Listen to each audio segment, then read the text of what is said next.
जय श्री कृष्णा। आप सभी का मेरे इस चैनल पर बहुत बहुत स्वागत है। आज हम इस वीडियो में आप सबके लिए लेकर आए हैं मल मास में कहे जाने वाली व्रत कथा। तो चलिए अब हम कथा शुरू करते हैं। उससे पहले अगर आप मेरे इस चैनल पर नए हैं तो मेरे इस चैनल को सब्सक्राइब करें। अगर आपको मेरी ये कहानी अच्छी लगे तो कमेंट में जय श्री कृष्णा जरूर लिखें। एक समय भगवान विष्णु ने मल मास को श्री कृष्ण के चरणों में नतमस्तक करवाया। जिस समय भय से ग्रस्त होकर मल मास गोलोक के स्वामी गोप वेशधारी भगवान श्री कृष्ण के शरण में गए। श्री कृष्ण ने विष्णु जी से पूछा, हे प्रभु, यह कौन है? हमारे इस दिव्य गोलोक में शोक मोह स्वप्न में भी नाम मात्र के लिए नहीं है, किंतु यह यहाँ रोदन क्यों कर रहा है? गोलोक में बसने वाले सभी गोप वेशधारी वैष्णव सदैव आनंद प्रफुल्लित भक्ति रस सिंधु में निमग्न रहते हैं। आंखों में अजस्त्र अश्रुधारा प्रपात करता कांपता हुआ यह मल मास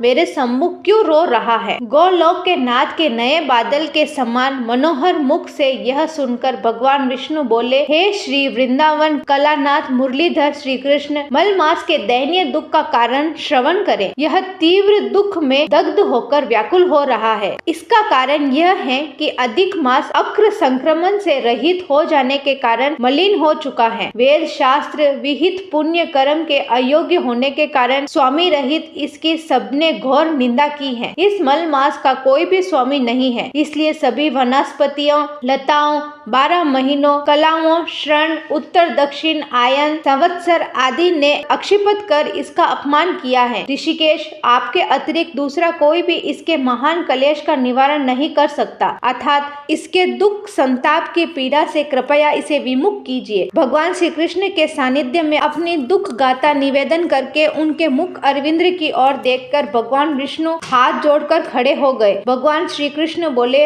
विष्णु, आप मल मास को साथ लेकर यहाँ आए, यह आपने महान उपकार किया। अब मैं इसे सर्वोपरि अपने तुल्य करता हूँ। सद्गुणों, कीर्ति, प्रभाव, पराक्रम, भक्तों को वरदान देना आदि जितने भी गुण मुझ में हैं और उनसे जिस प्रकार मैं विश्व में पुरुषोत्तम नाम से विख्यात हूँ, उसी प्रकार यह मल मास भी भूतल पर पुरुषोत्तम नाम से प्रसिद्ध होगा। मुझ में जितने सद्गुण हैं उन सबको आज मैंने मल मास को सौंप दिया है। मेरा नाम जो वेद, लोक और शास्त्र में विख्यात है, आज से उसी पुरुषोत्तम नाम से यह मल मास विख्यात होगा और मैं स्वयं इस मास का स्वामी हो गया हूँ। जिस परम धाम गोलोक में पहुँचने के लिए मुनि महर्षि कठोर तपस्या में निरंतर रत रहते हैं, वही दुर्लभ पद पुरुषोत्तम मास में स्नान, पूजा आदि अनुष्ठान करने वाले भक्त जनों को सुगमता से प्राप्त हो सकेगा। प्रति तीसरे वर्ष में पुरुषोत्तम मास के आगमन पर जो व्यक्ति श्रद्धा भक्ति के साथ व्रत, उपवास, पूजा आदि शुभ कर्म करता है, वह अपने समस्त परिवार के साथ गोलोक में पहुंचकर भगवान श्री कृष्ण के सानिध्य प्राप्त करता है। आज से संसार के सभी प्राणी मेरे आज्ञा अनुसार मेरे तुल्य पुरुषोत्तम मास की पूजा सदैव करते रहेंगे। यह 12 महीने में सर्वश्रेष्ठ मास के नाम से विख्यात होगा। अधिक मास भगवान श्री कृष्ण से वर प्राप्त करके इस भूतल पर पुरुषोत्तम मास के नाम से विख्यात हुआ। जो कोई श्रद्धा भक्ति से